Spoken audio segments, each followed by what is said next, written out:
Nasdem yang terus mendramatisir calonnya seolah paling terzolimi.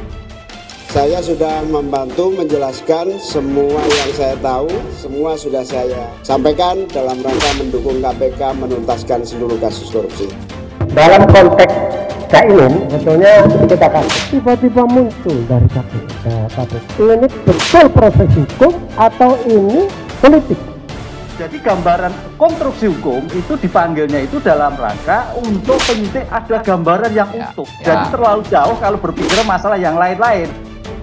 Harusnya didorong, tetapi jangan dikait-kaitkan. Memang kita kaitkan karena ini udah tahun politik. Itu menurut saya kontraproduktif malah kepada calon.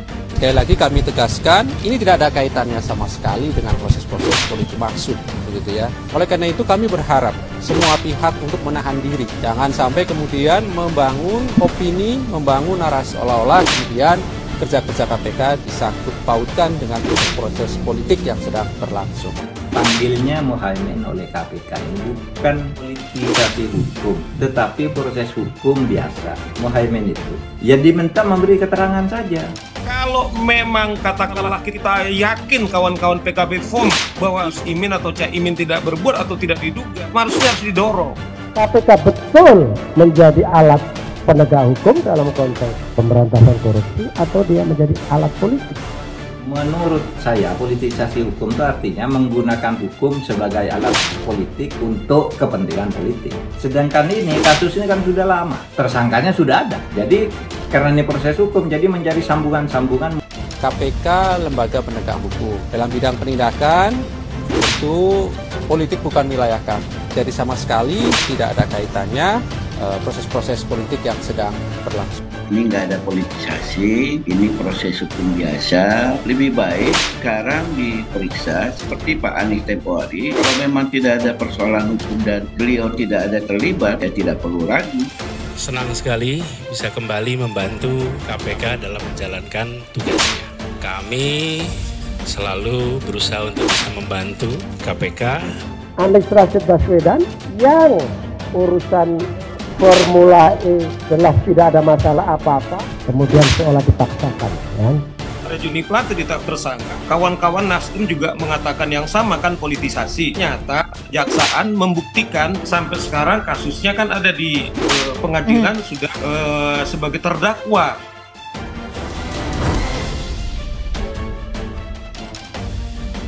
Suasana politik menjelang Pilpres 2024 kian memanas. Partai-partai yang masuk di parlemen mulai membangun koalisi menetapkan baca pres dan baca wapres untuk diusung hingga saling sikut.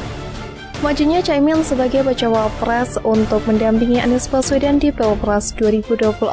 Pengusungan Anies Caimin ini mendapatkan dukungan dari PKS, PKB, dan Nasdem. Namun PKS masih belum secara formal mengumumkan Caimin juga Anies yang didukungnya. Uniknya Partai Demokrat yang semula menjadi partai pendukung memilih mundur. Baru-baru ini Muhaimin Iskandar atau Caimin telah selesai menjalani pemeriksaan sebagai saksi dalam kasus korupsi Sistem Proteksi TKI dan Kementerian Tenaga Kerja dan Transmigrasi atau Kemenaker. Hari ini saya membantu KPK menyelesaikan kasus korupsi di Kementerian Tenaga Kerja dan Transmigrasi tahun 2012, kata Caimin. Caimin diperiksa sebagai saksi dalam kasus korupsi di Kemenaker dalam kapasitasnya sebagai Menteri Tenaga Kerja dan Transmigrasi periode 2009 hingga 2014. Korupsi Sistem Proteksi TKI di Kemenaker terjadi pada tahun 2012. Untuk kilas balik, KPK memang telah rampung memeriksa Anies Baswedan terkait kasus dugaan rasuah dalam penyelenggaraan Formula E pada Rabu 7 September. Alhamdulillah, hari ini diundang untuk membantu. Kami pun hadir untuk membantu menjalankan apa yang dibutuhkan oleh KPK. Anies mengatakan ia sudah menyampaikan keterangan yang dibutuhkan penyelidikan KPK untuk membantu proses penyelidikan kasus tersebut. Dia pun berharap keterangan yang dia berikan kepada KPK dapat membantu kinerja KPK. Substansi prolog artikel tersebut cuplikan dari dua media yang memberikan sebagaimana kesan Caimin dan Anies Baswedan sesaat setelah diperiksa sebagai saksi dalam perkara yang berbeda dan waktu yang berbeda pula. Kalau Caimin memberikan keterangan kapasitas sebagai saksi dugaan korupsi sistem proteksi TKI di Kemenaker pada tahun 2012 kemarin. Sedangkan Anies Baswedan sekitar setahun yang lalu sebagai saksi dalam dugaan penyelenggaraan Formula E. Substansi yang dimaksudkan adalah yang pertama, setelah diperiksa dan memberikan keterangan pada awak pers yang memang sudah menunggu di lobi gedung KPK, ada diksi kalimat yang tidak berbeda. Caimin berkata, hari ini saya membantu KPK menyelesaikan kasus korupsi di Kementerian Tenaga Kerja dan Transmigrasi tahun 2012. Sedangkan Anies Baswedan hari ini diundang untuk membantu. Kami pun hadir untuk membantu menjalankan apa yang dibutuhkan oleh KPK. Keduanya menggunakan diksi kata membantu, sebuah ungkapan kata yang menunjukkan sebuah itikat baik dan berperan dalam membantu tentang perkara. Hakikatnya pemanggilan seorang sebagai saksi atau sebagai tersangka dalam proses penyelidikan memang dalam rangka membuat terang benderang perkara, sehingga bisa ditentukan siapa yang bisa dimintai pertanggungjawaban pidananya atau dijadikan tersangka. Siapapun setiap warga negara yang mendapatkan panggilan sebagai saksi tidak perlu ada rasa takut, khawatir, bahkan berusaha mencari alasan untuk menghindarinya. Karena menjadi saksi tidak lebih dan tidak kurang hanya mengatakan apa yang ia dengar, yang ia lihat, dan yang ia ketahui. Bila jawaban yang diberikan kepada penyidik bisa dianggap memberikan keterangan yang tidak benar, dan ini ada resiko hukumnya. Kedua, terlepas dari penggunaan kata membantu KPK menjadi sebuah momen seseorang untuk memberikan penjelasan secara hukum bagaimana posisi dirinya dalam sebuah perkara. Bisa jadi ia menjadi bagian dari kronologi sebuah kejadian, namun bukan berarti ia bagian dari pelaku atau tersangka. Selama ini, seolah terstigma pemeriksaan seseorang sebagai saksi dalam konteks ini pejabat akan secara otomatis menjadikannya sebagai tersangka. Walaupun dalam pasal 55 dan 56 KUHP ada pengenaan pasal terkait dengan turut serta melakukan maupun perbantuan dalam suatu tindak pidana tidak serta-merta bila bawahan melakukan tindakan pidana. Atasan secara horizontal dimintai pertanggungjawaban pidananya.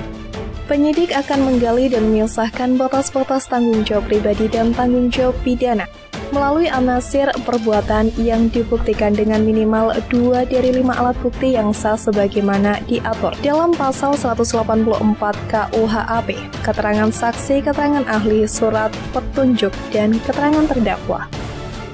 Dalam konteks perkara yang melibatkan kesaksian Caimin, kasus dugaan korupsi sistem proteksi TKI di Kemenaker yang diusut KPK ini terjadi pada tahun 2012 di mana Caimin saat itu menjabat sebagai Menakertrans.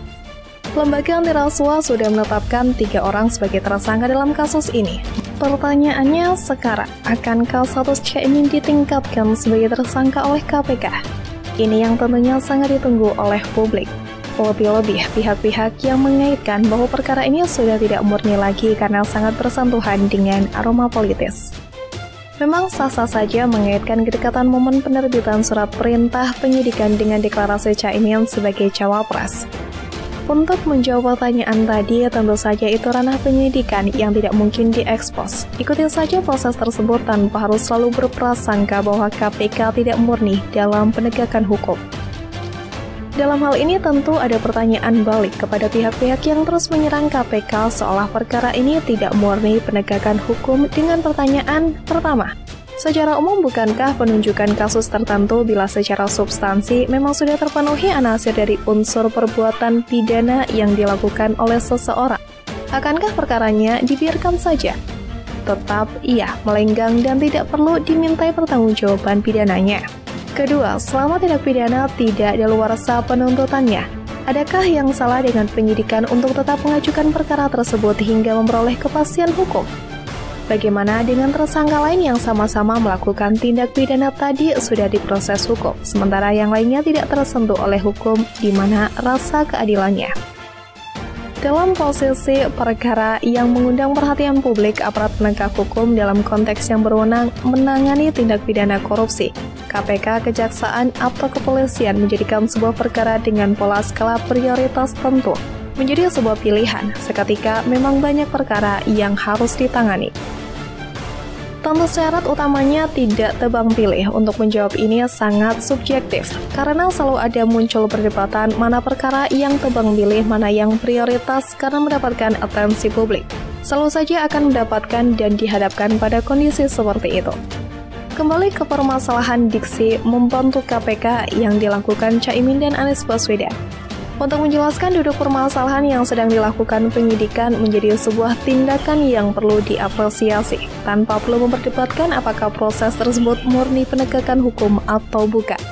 Karena dengan keyakinan tidak terlibat dan memenuhi unsur pasal yang diprasangkakan terhadap tersangka dalam perkara tersebut justru akan memberikan stigma positif sebagai tokoh yang taat pada hukum dan menghargai proses hukum itu sendiri.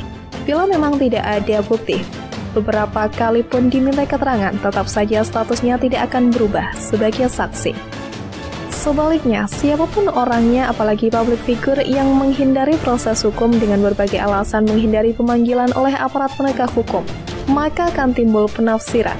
Iya, memang takut menghadapi proses hukum karena memang terlibat. Dengan kalimat lain, sebuah pertanyaan, bila tidak bersalah, mengapa harus takut?